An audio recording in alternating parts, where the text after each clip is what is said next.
নমস্কার, আমি আনন্দ শাস্ত্রী এবং আপনারা দেখছেন অ্যাস্ট্রো টিপস। আজকেও খুব একটি গুরুত্বপূর্ণ জ্যোতিষের শিক্ষামূলক বিষয় নিয়ে আলোচনা করব।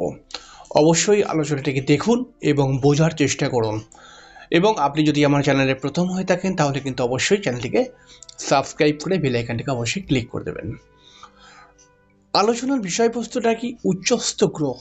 হ্যাঁ, উচ্চস্থ গ্রহকে নিয়ে আমাদের আলোচনা। কারণ এই উচ্চস্থ গ্রহ আমাদের মনের মধ্যে কিন্তু অনেক রকম কনফিউশন ক্রিয়েট করে দেয়। যারা জ্যোতিষে প্রথম প্রথম প্রবেশ করেছে, বেশ কিছু স্টুডেন্ট যারা জ্যোতিষকে ভালোবাসে, জ্যোতিষকে ভালোবেসে আরও বেশি জ্যোতিষের জ্ঞান নেবার চেষ্টা করছে, জ্যোতিষকে শেখার চেষ্টা করছে, তাদের জন্য আজকের অনুষ্ঠানটি কিন্তু বিশেষ ভূমিকা পালন করবে। অনেক জন্মছকের মধ্যে আমরা উচ্চস্থ গ্রহ দেখতে পাই, এবং উচ্চস্থ গ্রহ যদি আমরা কারোর জন্মছকের মধ্যে দেখে নিই, বা কোনো জাতক যদি তার নিজের জন্মছকের মধ্যেই উচ্চস্থ গ্রহ দেখে, তাহলে পারে কিন্তু জাতকটি একটু কনফিউজ হয়ে যায়। সে আসলে কিন্তু অত পড়াশোনা তো করেনি, বা অত কিছু হিসাব নিকেশ তো বোঝে না, তাই কিন্তু সে মনে মনে একটু খুশি হয়ে যায় যে আমার এই গ্রহটি উচ্চস্থ আছে, তার মানে আমি বিশাল ভালো ফল পাবো। কিন্তু যখন সেই জাতকের দিন কাটে, সময় আস্তে আস্তে করে বাড়ে, তখন কিন্তু দেখা যায় যে উচ্চস্থ গ্রহটা কিন্তু সেমন কিছু ফল দিচ্ছে না, এবং দেখা যাচ্ছে ওই গ্রহটির কারকত্বকে নিয়ে সেই জাতকের জীবনের মধ্যে অনেক রকম প্রবলেম দেখা যাচ্ছে। যেমন কারোর জন্মছকের মধ্যে মনে করা যাক, সবার নয়, কারোর কারোর জন্মছকের মধ্যে মনে করা যাক বৃহস্পতি উচ্চস্থ হয়ে গেছে, এবং দেখা যাচ্ছে সেই জাতকের প্রচণ্ড আর্থিক সমস্যা চলছে, সেই জাতকের বিবাহ হতে চাইছে না, সেই জাতকের কেরিয়ার গঠন হচ্ছে না, সেই জাতক ভালো করে শিক্ষা অর্জন করতেও পারেনি, এবং বিভিন্ন বাধা, বিভিন্ন সমস্যা, এবং বিভিন্ন লোকের সঙ্গে মনোমালিন্য, এবং তার সঙ্গে সঙ্গে বৃহস্পতি উচ্চস্থ হয়ে গেলে পারে সেই জাতকটি মনে করেছিল হয়তো আমার প্রচুর টাকা হবে, কিন্তু প্রচুর টাকা তো দূরের কথা, কোনো কোনো সময় দেখা যাচ্ছে সেই জাতকের দিন চালাতেই পয়সা জুটছে না। এইরকম অবস্থা যখন হয় একজন মানুষের ক্ষেত্রে, যদিও বা এরকম সবার ক্ষেত্রে হবে না, কিন্তু যদি কিছু কিছু মানুষের ক্ষেত্রে হয়, তো তখন সেই মানুষটি একটু কনফিউজড হয়ে যায়। তখন ভাবে কি জ্যোতিষশাস্ত্র ভুল, না এই গ্রহটি ভুল? আসলে কোনোটাই ভুল নয়, ভুল হচ্ছে আপনি। আসলে যে কোনো গ্রহের ওপরে আমরা কতটা আশা করব এটাকে বুঝে নিতে হয়, এর জন্যই জ্যোতিষ পড়াশোনা।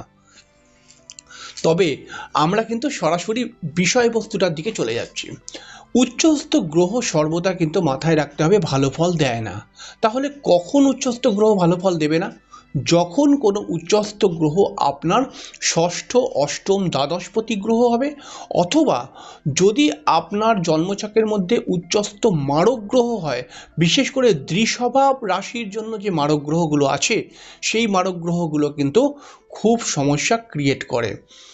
তাহলে পারে উচ্চস্থ গ্রহ এই ষষ্ঠ, অষ্টম, দ্বাদশপতি এবং দ্বিস্বভাব রাশির জন্য বৃহস্পতি বিশেষ করে উচ্চস্থ হয়ে গেলে পারে, কিন্তু মিথুন লগ্নের জন্য বিশেষ করে বৃহস্পতি যদি উচ্চস্থ হয়ে যায়, তাহলেও পারে কিন্তু এই প্রবলেম দেখতে পাওয়া গেছে, এবং এই প্রবলেম কিন্তু কোনো সামান্য প্রবলেম নয়, বেশ কিছু প্রবলেম ক্রিয়েটই করে দেয়। যেমন ধরুন, ষষ্ঠ ঘরের অধিপতি যদি কারুর জন্মছকের মধ্যে প্রচণ্ড বলশালী হয়ে যায়, বা উচ্চস্থ হয়ে যায়, বা খুব স্ট্রং হয়ে যায়, তাহলে কিন্তু এটি ভালো নয়। এটি কিন্তু তার জীবনের মধ্যে সংঘর্ষ বাড়িয়ে দেবে। এটি কিন্তু তার জীবনটাকে বিভিন্নভাবে বাধার সম্মুখীন করাবার চেষ্টা করবে। বিভিন্ন রোগ ব্যাধি বা বিভিন্ন সমস্যা জাতককে কিন্তু ছেয়ে ধরবে। এমন সিচুয়েশান ক্রিয়েট হয়ে যেতে পারে যে জাতক কোনো কারণে বেশ কিছু টাকা পয়সা লোনের মধ্যে পড়ে গেল, ধার নিয়ে নিল। তো ষষ্ঠপতি উচ্চস্থ হয়ে গেলে কখনোই ভাববেন না যে এটি খুব ভালো যোগ, এটি কিন্তু আপনাকে সমস্যা দিতে পারে। আবার যদি আমরা দ্বাদশপতিকে দেখি জন্মছকের মধ্যে উচ্চস্থ হয়ে গেছে, তাহলে এটিকে খুশি হওয়ার কিছুই কারণ নেই। এই দ্বাদশপতি যদি উচ্চস্থ হয়ে যায়, তাহলে পারে কিন্তু সেই জাতকের খরচা প্রচণ্ড পরিমাণে বেড়ে যাবে, এবং সেই জাতক কিন্তু দেখা যাবে নিজের পরিবারের লোকজনদের শারীরিক সমস্যার কারণে তার কিন্তু খরচা বৃদ্ধি পাচ্ছে, হতে পারে তার নিজের সমস্যার জন্য খরচা বৃদ্ধি পাচ্ছে, মেডিকেল সংক্রান্ত বিষয় নিয়ে খরচা বৃদ্ধি পেয়ে যায়। আর এছাড়াও দ্বাদশপতি যদি উচ্চস্থ হয়ে যায়, বিভিন্নভাবে আপনাকে সেভিংস করতেই দেয় না।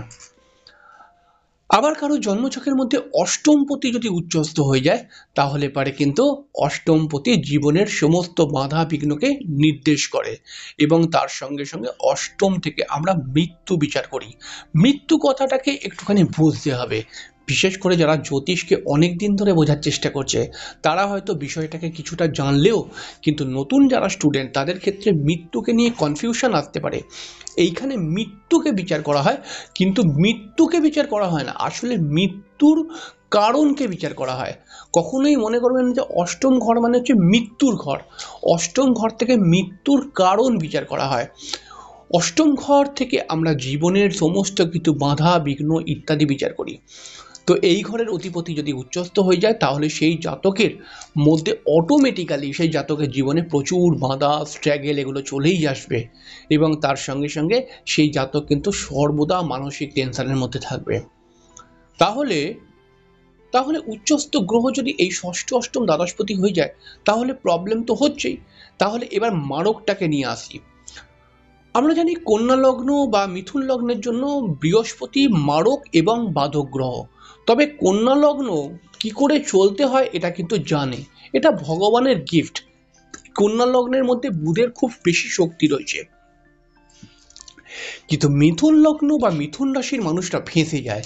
এই মিথুন রাশির মানুষদের যদি জন্মছকের মধ্যে বা মিথুন লগ্নের মানুষদের যদি জন্মছকের, রাশি বলবো না, লগ্নের যদি এই জন্মছকের মধ্যে বৃহস্পতি উচ্চস্থ থাকে তাহলে কিন্তু আর যদি কোনো ভালো ভালো যোগ না থাকে সেই জন্মছকের মধ্যে তাহলে সেই বৃহস্পতি কিন্তু অবশ্যই সেই জাতককে প্রবলেমে ফেলবেই ফেলবে। তাহলে পারে আপনারা বুঝতে পারছেন যে এই উচ্চস্থ গ্রহগুলো কিভাবে সমস্যা নিয়ে আসতে পারে। এবারে হলো কি, শাস্ত্র বলেছে এই উচ্চস্থ গ্রহগুলো যদি পীড়িত হয়ে যায় তাহলেই পারে কিন্তু এরা ভালো ফল দিতে বাধ্য হয়ে যায়।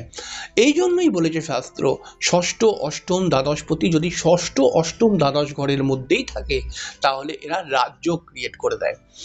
তাহলে অষ্টমপতি একটি গ্রহ, এটাকে মনে করুন, একটি এই বিষয়টাকে আলাদা আলাদা করতে হবে আপনাকে। অষ্টমপতি একটি গ্রহ, আর অষ্টম ঘর যেই ঘরের অধিপতি অষ্টম ঘরে চলে আসে সেই ঘরের অধিপতিটি অষ্টম ঘরে এসে যাওয়ার জন্য পীড়িত হয়ে যায়। তাহলে অষ্টম ঘরের অধিপতি অষ্টমে এসে যাওয়ার জন্য দুটো বিষয়কে এক করুন। তাহলে অষ্টমপতি যদি অষ্টমেই বসে থাকে তাহলে সেও কিন্তু কিছুটা হলেও পীড়িত অবশ্যই হবে, কারণ অষ্টম ঘরটাই একটি গর্তর মতো। তো অটোমেটিক্যালি এইখানে যদি অষ্টমপতি বসে যায় অটোমেটিক্যালি এটি বিপরীত রাজ্য ক্রিয়েট করে দেবে, এটি ভালো ফল দেবে। তাহলে আসলে কিন্তু পীড়িত হয়ে ভালো ফল দিল। অষ্টমপতি যদি ষষ্ঠ ঘরে চলে যায় তাহলে আমরা জানি ষষ্ঠ একটি নেগেটিভ বা অশুভ ঘর। আসলে ষষ্ঠ ঘরকে আমরা বলতে পারি একটি সমস্যার ঘর। তাহলে এই ঘরের মধ্যে যদি অষ্টমপতি চলে যায় তাহলে পারে কিন্তু এই ঘরের মধ্যে যে কোনো গ্রহ চলে গেলে পারে সেই গ্রহটাই কিন্তু বেশ কিছু সমস্যার মধ্যে পড়ে যায়।